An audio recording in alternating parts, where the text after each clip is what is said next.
But that sure wasn't anime. So my question is, what do you guys... what did we watch, Spooky? Oh, sorry, we watched After the Rain episodes 3, 7, and 10. Mm-hmm. Yes. And your reactions killed me through the whole thing. Okay. But, okay. The reason... Do you want me to get into the reasons why, or do you want to lead us down a path? I want to lead you down. I want to ask I just want to ask a question. Mm-hmm. What do you think the outcome is to this story? Okay, I have two potential outcomes depending on how much faith I have in the writers of this. Okay. And my faith kept wavering throughout the entire watching experience. Okay. The worst case scenario, which is, considering the episodes we watched, I have a feeling it still probably would go down, is that they do end up together, and it's meant to be a good thing, and it's meant to be happily ever after. The way that I thought this could go really well is that they get to the end, and he matures and realizes that he's kind of being incredibly selfish and sort of stringing this poor girl along, whilst she is currently essentially having a long-form existential crisis because of her injury and is in dire need of proper support, not romantic interest, from an authority figure in her life. So it would basically end with either her accepting it or him accepting it and putting a hard line between the two of them. Like, either he quits or he fires her or something. Okay. But there were moments where I was like, okay, I have faith that they'll do this, but then there's other moments where it's like, I don't think they are. I think they're going for, no, it's actually a good thing that they're together, because, like, there's so many moments where, like, they either embrace or they're either thinking about the other, and it's like, it's meant to be played off as, like, this is romantic, when it's like, no, it's really not. She's deeply troubled, and he is emotionally starved, and he knows that it's wrong because he knows she's going through shit, but he's just so desperate for any sort of positive attention that he's like, he deludes himself into thinking, well, we're just friends. I'm making it clear to her that I'm just friends, but they keep doing all this romantic and intimate shit together that it's like, I think it's gonna, the epiphany at the end is gonna be, no, I actually do love her and I want her to be in my life. What do you think, dear? Do you agree? I hope she dies. Oh yeah, the other ending is that she's been dead all along. I hope the ending is, like, she winds up dying and then he writes a book about her and that's it. Oh god. Wow, okay. So what do you guys think I think of this show? I don't know, because I thought Angel Beats was going to be, like, a bonding moment for us, and now here we are. So I'm not going to answer at all. I don't know. You both have to answer. I think you don't like this. Okay. I think the only thing you like about it is possibly the aesthetic and that end song. I think the rest of it you don't actually like. When I say the things that I think you like about it. Song. Well, yeah, because she absolutely said it. But I think, like, the actual substance of the anime, you don't like at all. You like all the surface level aesthetic, like the look of the characters, maybe the visuals in it. But I think the actual substance, story, and sort of actual character writing of the anime, you don't like at all. Dear? I think you like the ending song. I like the ending song. You think that's it? Yeah. Okay, so... This is where we find out it's actually a complete reverse. Spooky loves the anime and actually hates the ending song. It's been no, the entire time. I love the ending song. What if I told you guys that out of everything we've watched so far, this is my favorite thing?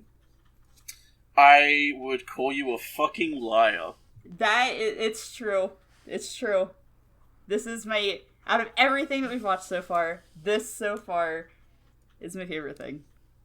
Alright, so that's the podcast. Yep. Nope. We'll see you guys. We're going to talk about Legitimate this. question. Legitimate question. Uh-huh. Seriously? Yes. And this is the first time that we've gotten close to top 10. It didn't quite make it. Okay, but I okay. considered I it. have to ask. Uh-huh. I have to ask. Uh-huh. How does it end? So, I just want to say real quick, you were so close whenever we got to the swallow analogy, and you were like, "Oh, the swallow is her." The swallow is both of them. Yeah, and I mean that was what they were going for, and that right. he's So, the one that's been there and eroded over time, and she's the one that's currently injured. And okay, so here's I think the funniest part of it. My favorite character is the guy. Kondo is my favorite character. I like him, especially in that final episode Kondo. where they actually reveal that he is a normal human adult who had these aspirations and dreams, and just over time, because he couldn't actually accomplish anything with them, they eroded to the point where they became nothing but momentary memories in a box in his study while he just went on to do a job that paid his living, whilst the rest of his life paid him, just went by him. And she's now reminding him of what life actually was like. Yes. So there was never any chance of romance between the two. Thank God. That was a line that Kondo drew very early on in the show. And it's something that he was very aware of the fact that, I mean, first off, she's 17, and he was like, well, 45, obviously, I think he said. Yeah, Yes. he was like, obviously this isn't gonna work. Yeah, my thing was like he made that line. It was very clear he had drawn that line. But I think he kind of deluded himself at some points where, oh yeah, we're just friends. When it's like, friends don't really flirt like this. And it's like, it's kind of flirting what you're doing. So... And it's like, the point to me was like, it's good writing if he doesn't realize it and realizes it later on, or it's bad writing because he doesn't notice it or does notice it and is okay with it. Like, this is why I kept going back and forth, because it's like, this is either really well written or really terribly written, and I won't know until the end. Yeah, so he is very aware, and he's very aware that if there were ever to be a relationship, it would ruin her life, and he has heart of gold, and he refuses to do anything with that, anything involving that. Mm-hmm. And he, I understand the whole thing about this series, so I should say this series is aimed at an older audience, but it's based off of shoujo manga. So you don't say. Yeah, the aesthetic gives that away, but it's not actually a shoujo. It's for an older audience, and the series is about two people in very different stages of their lives who are going through very similar things, and their bond is what allows them to move on with their lives. Which is basically what the good ending in my mind was. It's like, I'm gonna really like it if it goes like this, but the problem for me is, like, because we were only watching a select amount of episodes, I couldn't figure it out, so the entire time I'm like, I can't tell if this is good or not, because it's like, the sample that I'm getting seems to tell me both at the same time, and I'm concerned. So the hug in episode 7 wasn't... And this is like, that was him kind of accepting her into his life, not as a romantic figure, but as like he wanted to protect her and he wants to see her do better. And as a supportive figure. Yes, and that's why he says in that, it'd be frivolous to call these feelings love, because they're not that. It's a love in a different sense. So that's the whole point of this, right? It's a romance, but not a stereotypical romance. It's romantic in a different way. It's set up like a romance. It's more like companionship. Though. Yeah. It's more like two people going through a similar journey. One considers what they have love. The other knows it's not, but still wants to support the other one going through their journey as well. Yes. Which is why when that scene happened, I was like, okay, is this the point where he's deluding himself, or is this the point where he, like, absolutely knows what's going on and is taking control of it before it gets out of control, and she does go, actually, like, she cracks and goes crazy and does something terrible. Because at that point she had turned up at his house during a typhoon, where it's like, Right. Is this the point where he's realized, I need to do something now to, like, either cut this girl off forever, or make it clear that there's no sort of romance here, but I still want to help her out in her life, because it seems clear she doesn't really have anyone else to help her. Yeah, so they both have passions that they lost for different reasons. Her track and field, she obviously hurt her ankle. She tore her tendon. No! Yeah. No! And he wanted to write books, but his love for literature had tore his, like, family apart. Like, his wife ended up leaving him because of it. He ended up having mixed feelings about it because of how it, like, kind of ruined his life, but he still wanted to pursue it. And it's only whenever both of them interact with each other that they both realize, like, hey, and it is stated at the end of the series that he is the book he's started to write is called After the Rain. And yeah, it just kind of implies, like, they're like, hey, you know, every time I look up at the sky when it's just stopped raining, I'll think of the person who helped me shape my future. And because, like, her rejoining the track team means her, like, quitting her job and stuff too. If that's the case, then I completely understand why you like this, and I think I would like it as well. Yeah. And the only takeaway only thing you can really take away that you say, like, that makes you think, like, oh, maybe they would end up together is, like, at the end they say, hey, after you've, like, you know, achieved your passions, like, after you've achieved your goal, like, let's like see each other again. But it's not really implied either way. It's like, it's like you could imply that yes. they mean it romantically, or just like, hey, we've seen each other to kind of the end of this journey, but we should still keep in touch. Yes. In a way. Yes. Yeah. Okay. Anyway, we should probably get into what actually happens at the end. Yes, let's do that. Gam, you're first this time. Oh, I thought you were first. No. Okay. Well, my notes are sporadic and barely there because this is such a slow-moving anime that it's impossible to take notes on.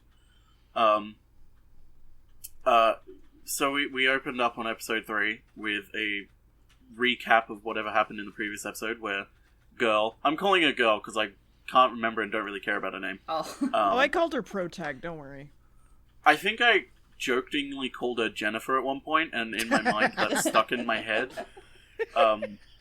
So, for some reason, I don't know why. So her declaring her love to this manager man, and it's like, okay, and then there's, like, comedic cartoon effects with it, sound effects with it, so it's like, okay, something weird. We pan down to see a scar on her ankle. Okay, she's got some sort of injury. And then we get into the intro, which is where the intro is what mainly threw me off in the beginning about how this would end. Because it's, like, very clearly, like, okay, this is one of those love-type animes. So, like, the intro is her dreaming in class. That's why it ends with her sleeping. Because she's always asleep in class, which you wouldn't see, with the episodes we watched, but yeah. Yeah, we never fucking saw her in school at all. Yeah, she's in school. And I was like, okay, it's some type of high school girl in love with a guy. This could end very badly. Like, depending on who's in charge of this could go really well written or terrible and absolutely horrific. We come back to her awake in school now with 3 girls. I don't know what they were saying because their voices were so annoying that I just stopped paying attention. They were talking about something and then she was like, no, and they got frustrated. I don't know. There was talk about her ankle getting better though.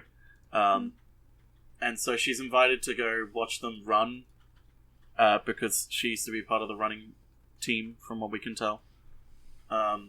And I went, oh, lesbians, the lesbians, because the way they were looking at each other, this is them, the lesbians.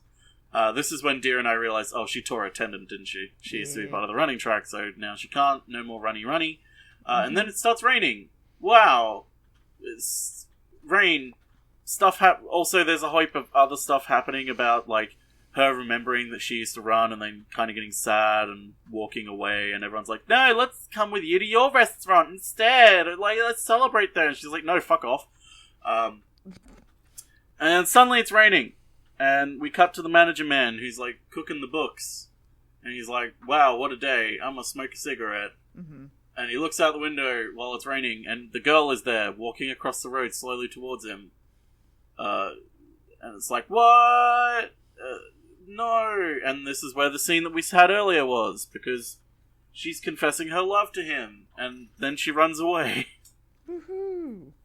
Woohoo! Woohoo! He's kind of dumbfounded by it and doesn't know how to act, and is kind of floored by it. Not in a, wow, she finally said she loved me, but in a, what the hell am I supposed to do now? Like, how am I supposed to act around it? What do I do? Yep.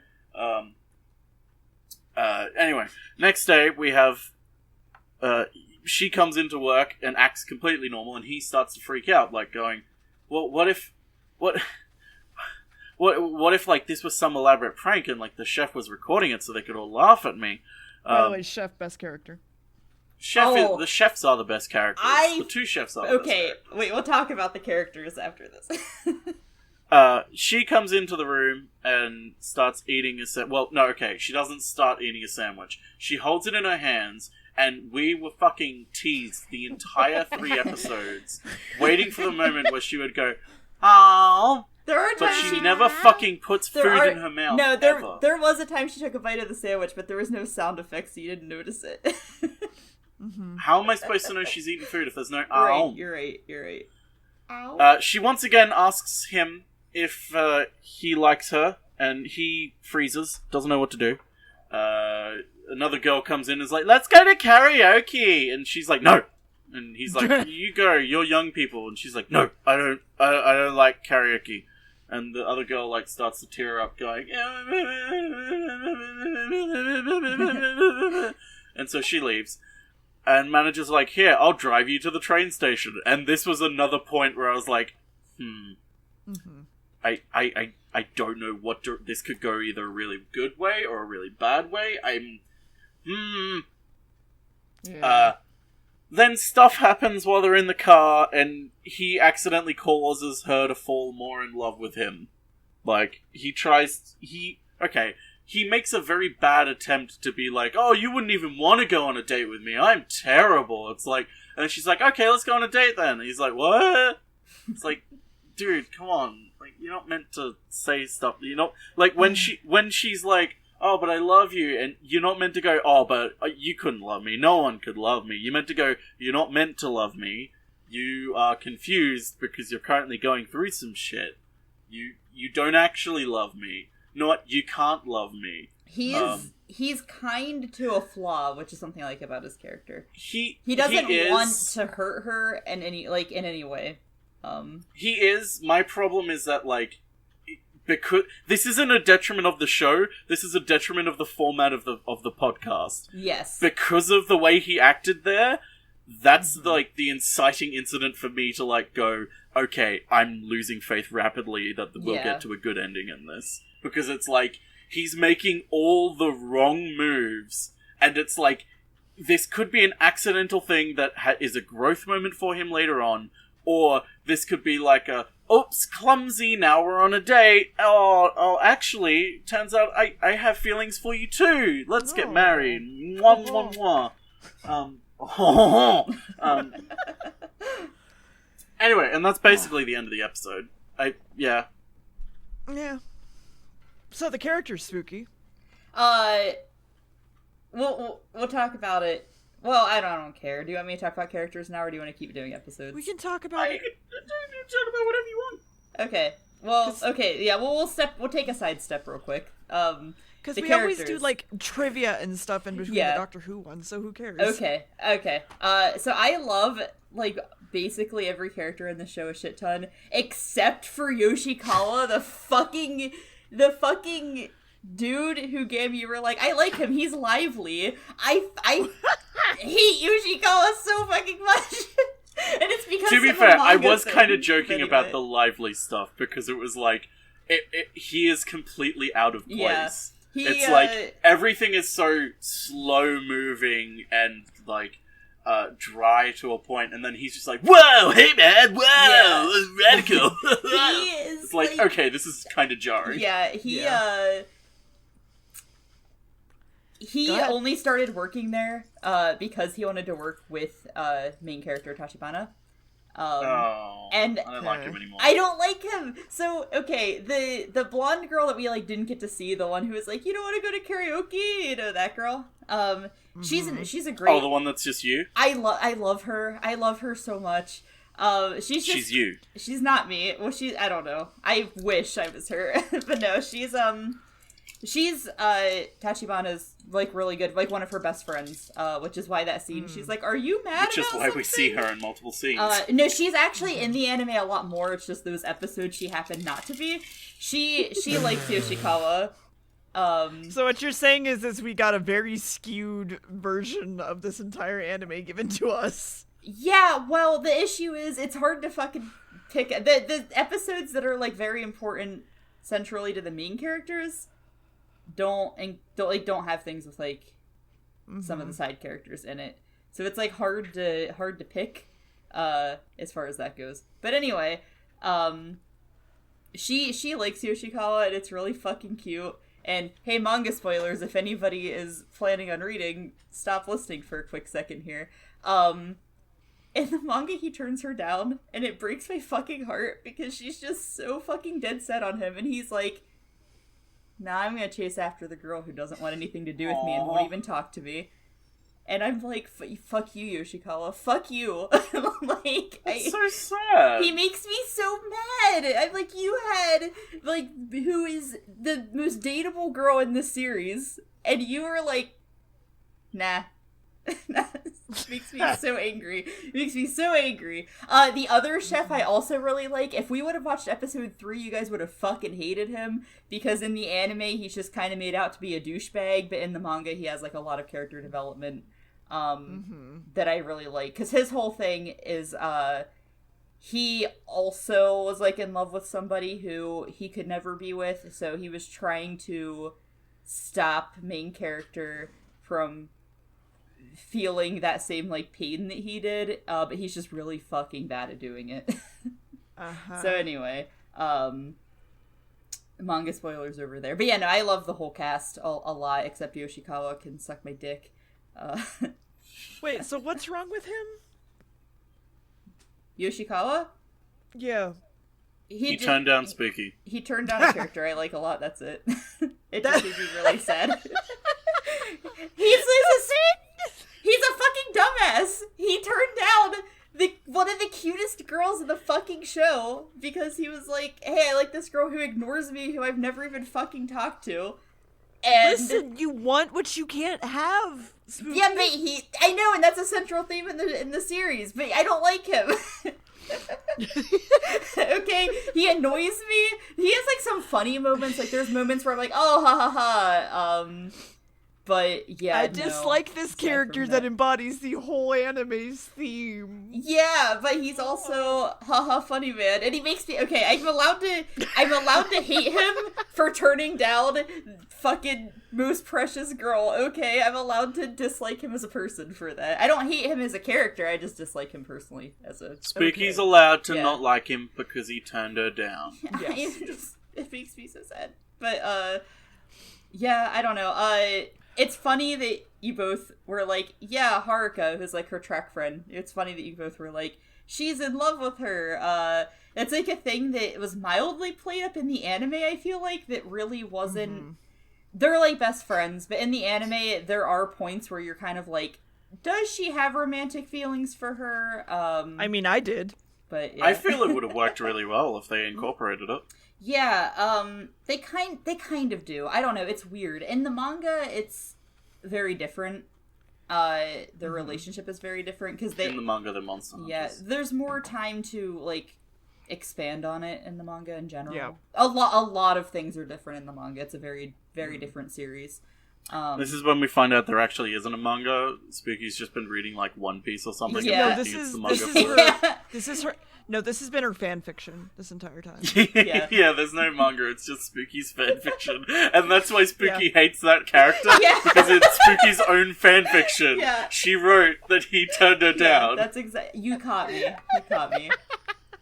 But no, Oh my god. yes, Spooky wrote herself a reason to hate him. That's just a quick side set. My favorite character is Kondo, the main guy. I love him. He is heart of gold, kind to a flaw, and just like I don't know. I love him. I love everything about his character. I love his like jolly exterior and how he tries so hard. Fuck computer. There we go. How he tries so hard to be like this really positive person for everybody else, despite like not really being a positive person, which I can relate to a degree. But anyway,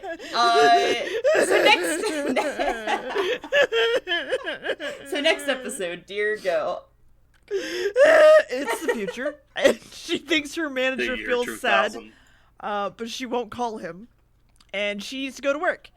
And the people at work are talking about having a group chat for the entire workplace, and she's like, I could text the manager. And the cook obviously really likes the protag, and protag is cleaning up the bathroom, though, and thinking about texting the manager more so that they can talk more, because she can't call him, apparently. And manager's reading up on websites and things, and protag eats her lunch in the break room, but also not really, and she tries to ask him about books and stuff. And apparently he's friends with an author of a book. And honestly, I wasn't really paying attention, and she calls him amazing and some other stuff, and he's like, no, I'm not. And he tells her that she knows nothing about him, which is true. And she's like, what? Yes. And we see the chef standing outside the office with some food, and then he just kind of fucks off, which is interesting. And then a typhoon is going to hit Japan, and we see the protag going like, I need to go to work because fuck the middle class. And she goes inside, and manager isn't there because he has a cold. What? I feel like it was more like she could have probably taken the day off if she wanted, because of the typhoon, but she went in purely because she wanted to see the manager still. Well, yeah. She didn't want to let the manager down. Yeah, it's not like because fuck the middle class. I get that. I'm just reading my notes. Anyway, he has a cold. And this is where me and Gam were like, Cook is best character. Like, the dishwashing dude is, like, best character. And then there was a working montage, and the manager is missing, and she's missing the manager, and then she, while having this montage, falls over and drops a sundae on the floor. And Parfait. The typhoon is passing mostly now, apparently, and people are still coming in to eat, which was, like, weird to me. And she's thinking about her food, and the fact she knows nothing about the manager, and she's eating with, like, I don't remember what it was. I think it was a sandwich again. And then Chef comes in, and he has, like, this really nice pasta, and they, like, seem to hate each other. No. They were, like, annoyed at each other. She hates him. She hates him. Yeah. Well, okay, she seemed to be aggressive against him, but he seemed to have more of a, like, you need to be careful sort of attitude, like sort of treating her like a child and not really respecting her wishes because he knew that something was going on, knew that it was wrong, and he was like, you need to stop this, like, forget context or anything, like, or whatever you think is going on, you need to stop it now. Like, I don't feel that he hated her, but there was, I guess like, I'm just very using clear, it as like, a very general sort of term for dislike. Yeah. So. Yeah, I wouldn't say he dislikes her, though. But she definitely very much dislikes him. He's just kind of douchey by nature. But that's fine. We stand a douchebag here. Well, you do. You do. Yeah. He then calls her out for wanting to smooch the manager, and she's like, gasp. And then we cut to the manager coughing and dying in bed while sick. And then his doorbell rings, and he's like, don't worry about it. And then it rings again, and again, and again. And guess who's here? It's her! And she is let in because of course he does. And she's laying on his table for some reason, like, sad, and there's a long drawn out silence, and he asks like if something happened at the restaurant, and she's like and he's like, it's always rainy when you're here, and then she admits that she doesn't know anything about him, but she wants to get to know him, and he says, sorry, I'm not a special person and I'm a bad adult. And she's like, why does my heart hurt? And I said, maybe you should get checked for pulmonary hypertension or heart problems. And he goes, you're a kid, idiot. And the power then goes out, and here we are, and he says some more dumb shit, and he wants to help her anxiety in that moment, and so he hugs her, and then the umbrellas want to fuck, and she hugs him, and it's a whole thing, and then he pushes her away. He's like, no, we're friends. And then he's back at the cafe the next day, and he's not sick anymore, but guess who is sick? She's sick, so she's home. And the cook is like, huh, that's weird. Or dishwasher's like, huh, that's weird. Why is she sick? And the cook's like, you're fucking blind. I love him when he does that. Fucking idiot. Like, he is so, aware of everything going on, and he's just like, you all are so fucking dumb. And it's even more apparent in the manga, which I'll send you guys a picture later that's just, like, funny to me. But anyway. Yeah, so Protag is sick in bed thinking about her AC system and reaches her hands out, and she's thinking about how Kondo sent her home in a taxi so she can get the fuck away from him, and she's thinking about naked rainy times and hugging the, what did you say, Gam? Oh, she hallucinated fucking the cosmos. There you go.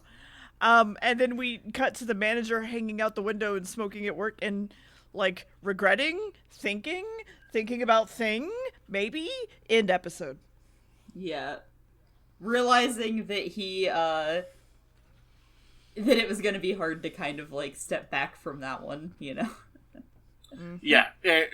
I kind of read that either as he was reflecting and sort of either went, oh shit, I do have feelings for her, which is the bad way, or in a, like, oh shit, I've really fucked up. Like, right. This is gonna be hard. I've dug a really deep hole. Yeah. Yeah.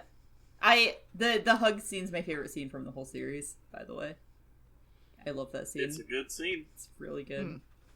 I adore it. You adore a lot of things, Spooky. I do. I love this show Except so for the much. dishwasher. Except for the dishwasher. Yep. But that's just because he breaks a heart and it makes me sad. Anyway. In your fan fiction, yes, we know. Yeah, in my fan fiction. In my doujinshi of the show. Yes. Hey, listen, if it was mine, it's award-winning, so my fan fiction's award-winning. So. Congratulations. Thanks. Congratulations. Congratulations. That's wrong anime. Congratulations. Anyway. That's the wrong anime, dude. Congratulations. Congratulations. Anyway, we cut to episode 10, and girl is Snapchatting the moon. Which I can provide context to that in a little bit. No context. Okay. She's just Snapchatting the moon. Mm-hmm. She's, taking a photo of the moon to Snapchat it. Because #moon, #quarantine, #night sky, #COVID-19, #vaccines, #Mercury. Anyway, then we cut to the next day, and she is waiting for Manager Man to show up, and they seem to be having, like, a friend date, where they're at, like, a book fair to, like, get some books and stuff. And it's like, this is riding the line of, like, this is kind of where, in my mind, it was like, okay, either he's oblivious, or he is in control, but he's not entirely... It's not entirely going the way he wants it to. Yeah, I mean, they do end up being, like, kind of friends, which we missed episodes, but yeah. Yeah, so we get a lot of talk of postcards and books and story about the shortest letter being a question mark and then the reply being an exclamation mark, which I feel was a joke in another thing that I've watched. Oh, really? What was it? Something really good that I've watched that used that. I can't remember, but now I'm going to be thinking about it for the rest of my life until I remember what it's from. Fuck. Rip. Anyway, I'll get to it after. The manager man's trying to negotiate to buy a book. Before this, he walks over to get a book and then disappears, and she just, like, goes back and forth on whether or not to text or call him to, like, be like, hey, you forgot me.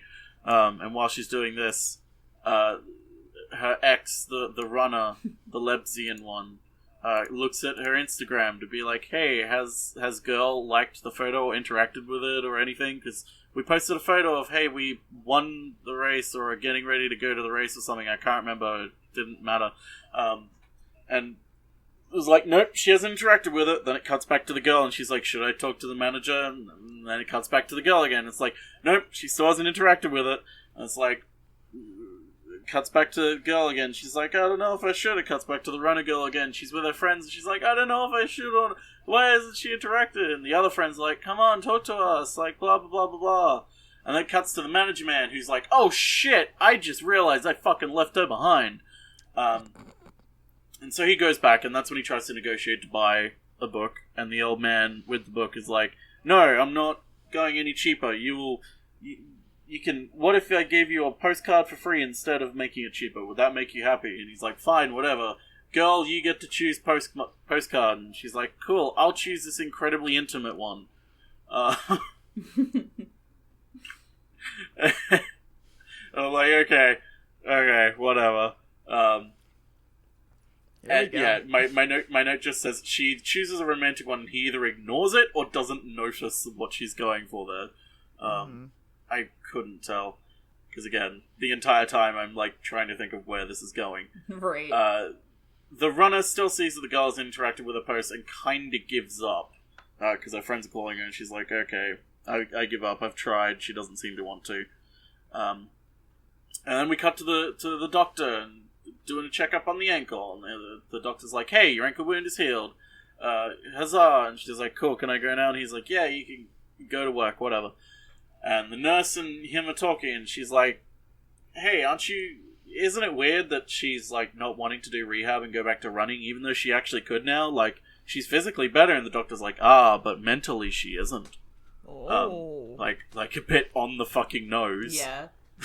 Like, taking the audience aside and saying, hey, physically she's fine, but mentally she's wrong. Yeah, yeah. Then we cut back to the manager who's eating the ramen and he goes the slurp slurp. It's the good food.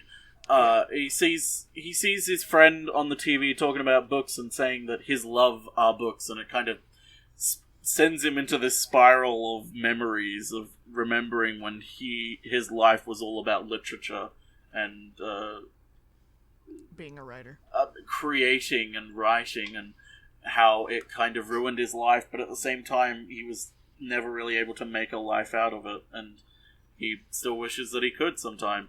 Or as my notes say, he loves books, he wants to fuck books.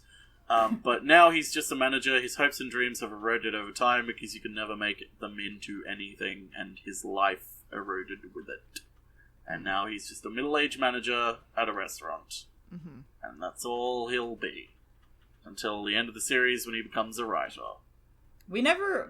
One of the things I like, at least in the anime, we never really know what happens with him. Also, you miss like the swallow talk, which is one of those important. I kind of ignored it because, like, at that point, I was like, I don't really care anymore. It's one of the most important conversations in the series. Really, it's good, but at the same time, at this point, I was okay. In our context, it feels like nothing. Yeah, it feels like it felt like nothing because it was like, okay, this is the 80-second like fucking scene of like slow dialogue that like okay, basically she finds a book and goes to give it to him and they open it up and there's a bookmark in it. He's like, wow, a bookmark. It tells the story, the history of the book. Like, take care of this bookmark. Like, keep the tradition going. And then they realize, oh wow, there's like an indent in the bookmark. There used to be like a swallow in it. But it's eroded over time because, like, the foil has just simply peeled off. But the indent is still there. And then they go to look out the window where the nest of swallows would have been, but they're gone. And he's like, oh, well, the swallow... Something about... It's a really good, like, literary metaphor, but, like, at this point, I was like, I'm done. I'm tapping out. Would you call it a foil? Oh. Yeah, no, the way he... So let me make my literary memes. Yeah, he talks in a way where, like, his inner dialogue, or, like, just how he speaks in general, is, like, as though he's writing it. So that's why it's so, like, it sounds like it does. My thing also is that the girl's reactions in the entire... She doesn't have any other face except the like, wide-eyed... Oh. I think that's something that comes with if you watch more episodes. But yeah. I don't know. I think she is a lot more expressionate, or like she shows a lot more expression than what you see in these and what you see in these episodes, plus like you start to kind of learn. I don't know how to explain it. There's just like more. I feel like you can feel more of it once you can kind of like relate to how she's feeling more the more you watch. But with the what thing you for guys me is get, like, I could imagine being more into it, but because of like the way we had gone through it and like the how like my train of thoughts was with the series, I was like, okay, I can't buy into this anymore. I can't. Yeah, I was like really trying to figure out episodes to show you guys for this was super fucking hard. I feel like it would have been impossible to find one that would have given us exactly the perfect road. Yes. So I kind of picked ones with like moments in it because it is a slow burn. It's definitely a slower paced series. But I love the swallow scene so much because she's like, you know, his perspective is, you know, the swallow will always look up at the sky, like basically wondering what it would be like to fly and knowing that it would never be able to do that. And then she's like, no, the swallow that couldn't fly, if the swallow gave up on flying, it wouldn't even look to the sky anymore. Like as she's looking to the sky, you know, with the implications that she is very much interested in going back into track at some point. And he's basically like, yeah, I guess you're right. And then she says, I want to hear more of your words. In fact, I want to read more of your words. I'm sure I'll like whatever book that you end up writing. And she is like, I know that you're writing things down for a future novel. And then he's like, I've always wanted to hear those words because the amount of rejection in his life as far as literature goes, with his wife leaving him and just everything else. It's like he needed those words. I don't know. I'm really in love with the show a lot. Also, main character does end up liking the post. I think you kind of missed that. It kind of goes by quick. Well, I thought she did, but I didn't know if it was her or not because I forgot her name. Yeah, Akira. Yeah. But yeah, no. I have a feeling Deer hates the show. How would you feel about it? Well, now that I know, like I said initially, like my final rating of it completely depends on how it ends, and like it would either have been a 2 or probably an 8 or 9, and I'm probably saying 8. Okay. Dear. I if it really delves into the themes that I think it delves into, I really like it. I'm a really, really big one for art style, for one. This one is more substance than aesthetic. I cannot stand their faces in a lot of cases. I love the art so much, but I'm so nostalgic for shoujo manga. I'm not one for shoujo manga. I loved it growing up. I weirdly... Fine. Okay, I'm not really a fan of shoujo manga either, but for some reason in this context, I was okay with it. Yeah. I don't know why. Because it's not really typically, a shoujo. like, the style of face and body really irks me. But for some reason in this setting, I was completely fine with it. I mean, know what it was. This manga was written... It's a pretty recent manga. She just draws in an older shoujo-inspired style, so it's like shoujo mixed with, like, modern. That's probably why. So... Anyway. Even if I... Okay, so if I was on my own watching this, alright, and I watched, like, the first 3 episodes, because that's generally what me and Max give a show...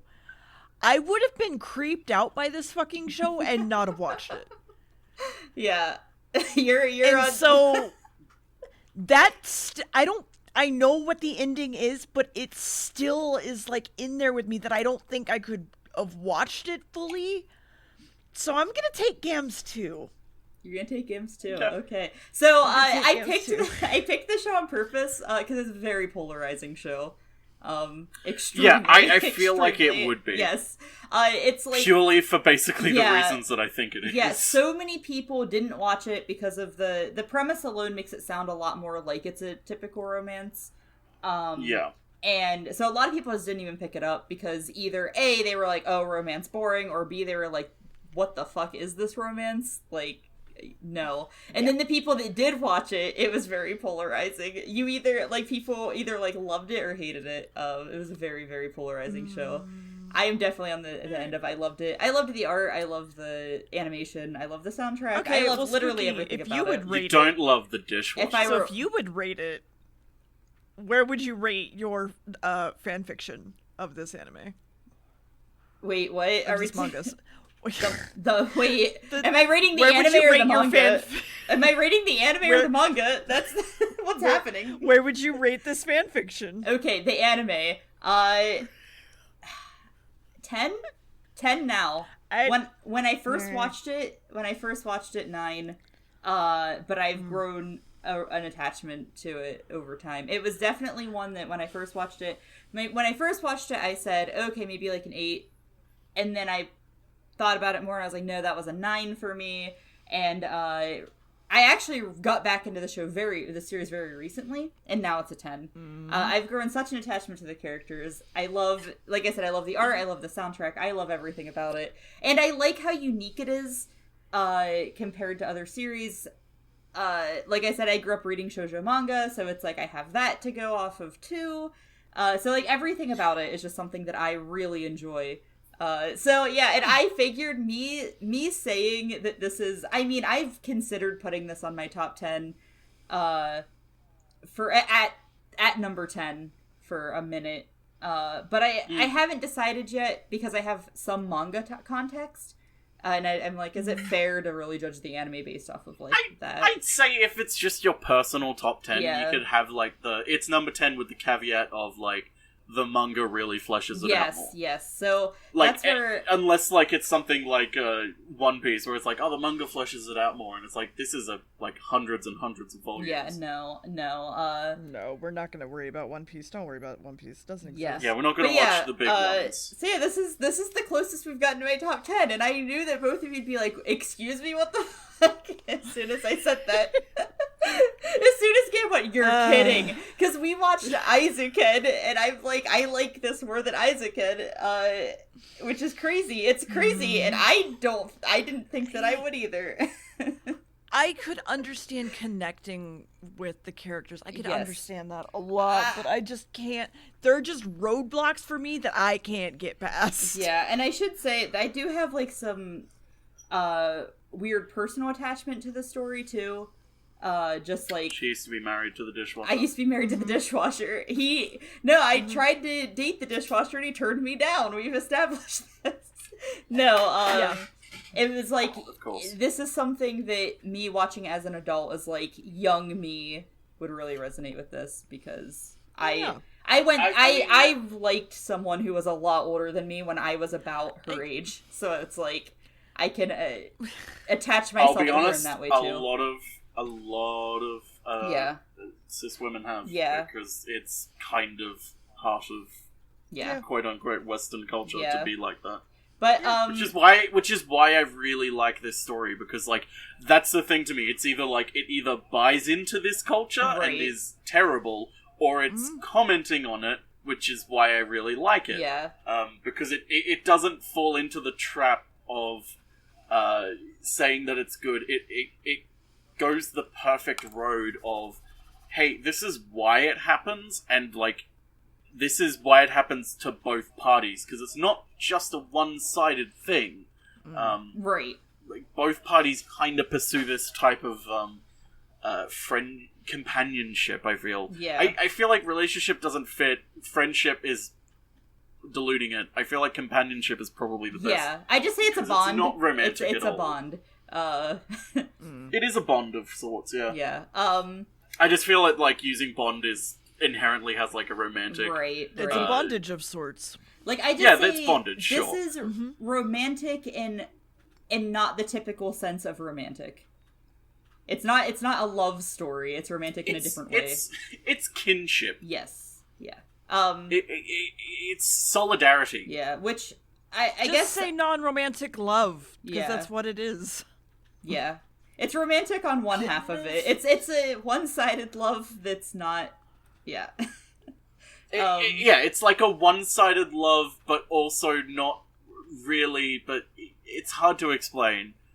But I really Yeah. like it because it follows these themes. Yeah. But now that I know yes. what it's actually going Yes. for, I should say because it could so easily fall into the terrible trap. yeah, we didn't really get to see the reason why she likes him, and I feel like that's kind of important for the show too.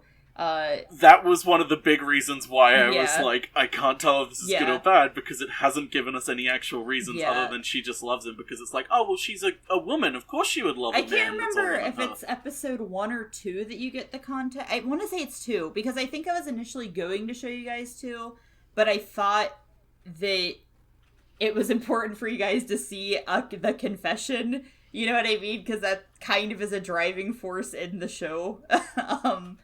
But, Yeah.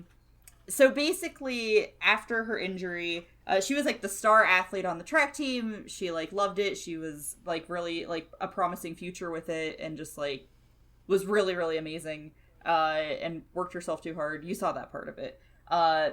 She goes through a long recovery. Like, first she's, like, in a wheelchair, and then she's on crutches, and she realizes, like, I can't run anymore, and she went through a very depressing, like, few months. And then she goes to her clinic, which is near the restaurant, and as she's walking to the train station, it starts raining. Shocker. So she goes into the restaurant, and she's, like, sitting there just staring out the window, and obviously looking really sad. So the manager sees her and walks over and puts down a coffee, and she's like, oh, I didn't order this. And he's like, oh, it's on the house. And then he's like, oh, you don't like your coffee black, and does, like, a cute little, like, magic trick for, like, here's creamer. It just appeared out of nowhere, haha, you know. And, like, basically attempts to make her feel better, and then he's like, hey, don't worry, it'll stop raining soon. And she's just kind of like, wow, that was really neat. And then she applies to work there, gets to know him better. The scene with, like, you don't know anything about me, And she mistakes it for sort of romantic feelings. yeah, which I wouldn't even say mistake. She definitely has romantic feelings for him, and it's a lot of, like, the little things when he says, you know, you don't know anything about me. It's true to an extent, but, like, kind of not really. Like, there's a lot of little reasons. It's just that she's not a part of his life until that point. Yeah. She's bad at verbally expressing things, which I just think is a nice little quirk. She's a really realistic character in my eyes. Honestly, like, most of the characters are. Yeah, she doesn't even go, oh, Yeah, once. she doesn't even go, ow. I don't know. Like I said, I don't know. The characters are written really well. I feel like they're really realistic. I feel like it's handled well. I don't know. I just feel like someone who's 17 has the possibility of falling for someone in these circumstances. Yeah, and my thing is, like, I feel like the anime does a good job of explaining how that happens, Yeah. and why it shouldn't really happen, but also what it can turn into to be beneficial to both parties still. Yes. Without ruining the one of their lives. Yes. Because I think you said it earlier, like he outright states that like he knows if he follows like some sort of romantic interest in her, it would ruin her life, because it would. And that's touched on in the anime. It's touched on way harder in the manga, where he's like, it would literally ruin her life, and I can't do that to her, regardless of anything, you know.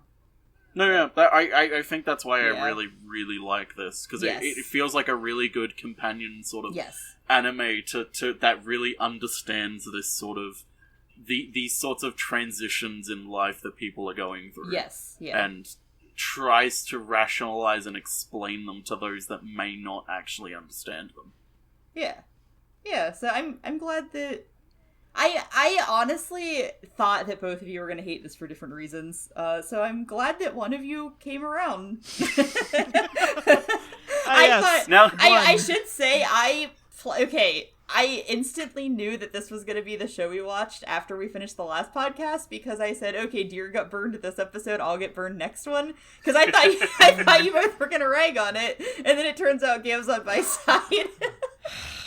So, sorry, Deer. I legitimately tried to find one that you would both hate. That I love. So I don't hate any anime.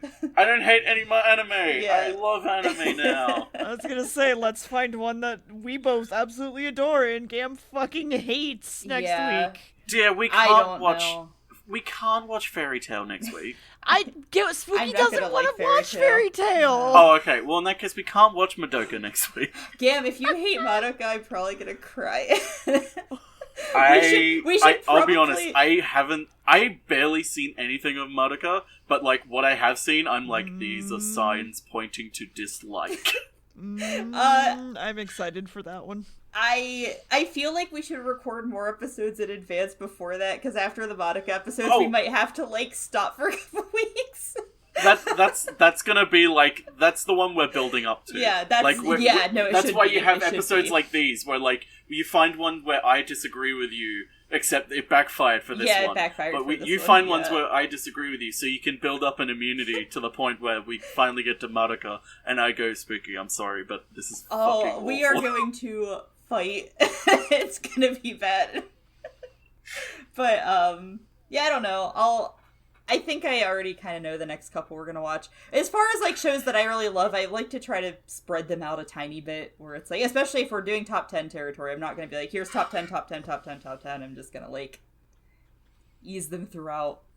Because I don't know. I think it's funner that way. I think it's more fun for you guys to not know what the fuck we're going into.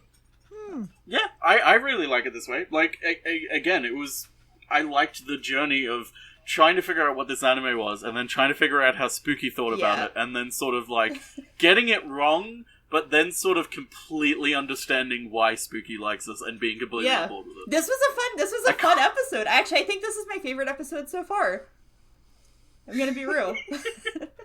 Like, I regret this podcast because it's making me realize I'm not as close with Spooky as I thought I was.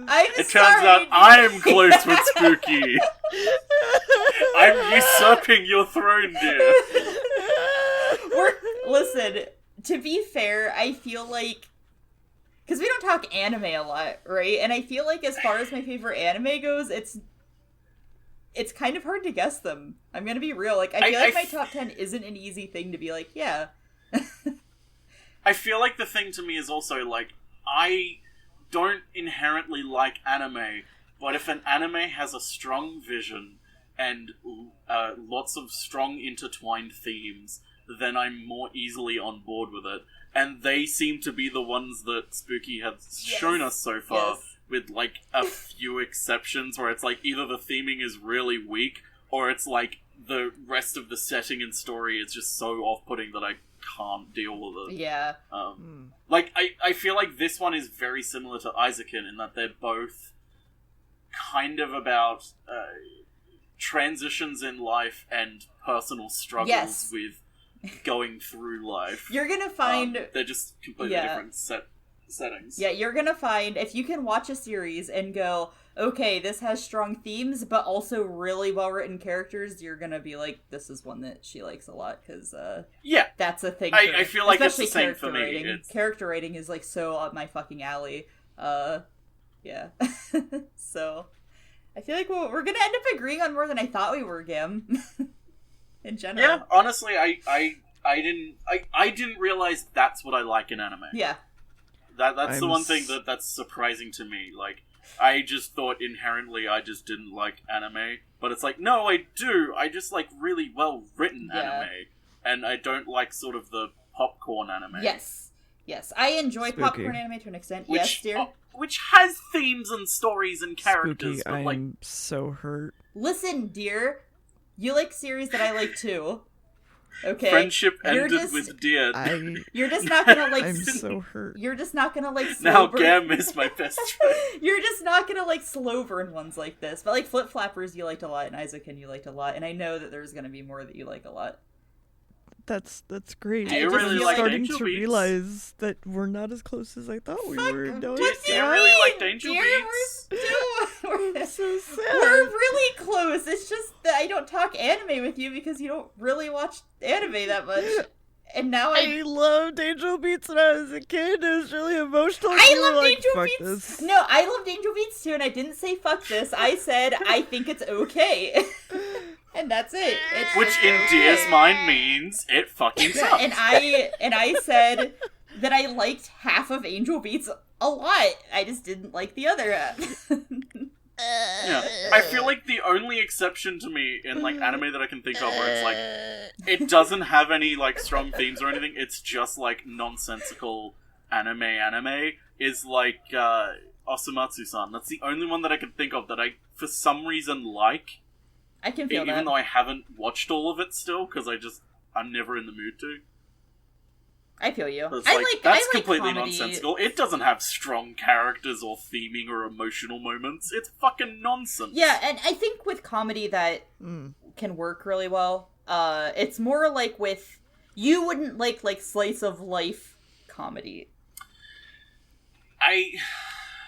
My problem with like slice of life animes is that if they're really generic or if they're really poorly written, I'm turned off immediately. Gotcha. Which is why I was kind of apprehensive about this one, because I was like, okay, fight or flight is kicking in. Is this good or is this bad? I cannot fucking tell. Right. Yeah. Anyway. Yeah. Dear's gonna kill us all now. Can we just have see you a next week for the I'm Madoka gonna episode. just pack up and leave the internet. Can we and just have not talk to a anyone ever again? subtitle for this one where it's like the anime podcast after the rain, and then small text underneath the episode where Dear and Spooky stop being friends? No, what I'm gonna do is I'm gonna photo when I put out the tweet. I'm just gonna put like the Mudasir meme where it's like friendship ended with Dear, now Gian is my best friend. Yeah. That's all it's gonna be. Because I feel like that's this episode in a nutshell. Okay, this episode really did backfire though. I was like so ready to get to have both of you be like, fuck this, and then Gam was like, actually, I liked this. It was nice with the ending, and I was like, fuck. That's not what I wanted. But it's fine. Okay, I bye. tried to help Dear. Anyway, we'll see you next Love week you for the guys. Madoka episode. Nope. Bye. Bye. Bye.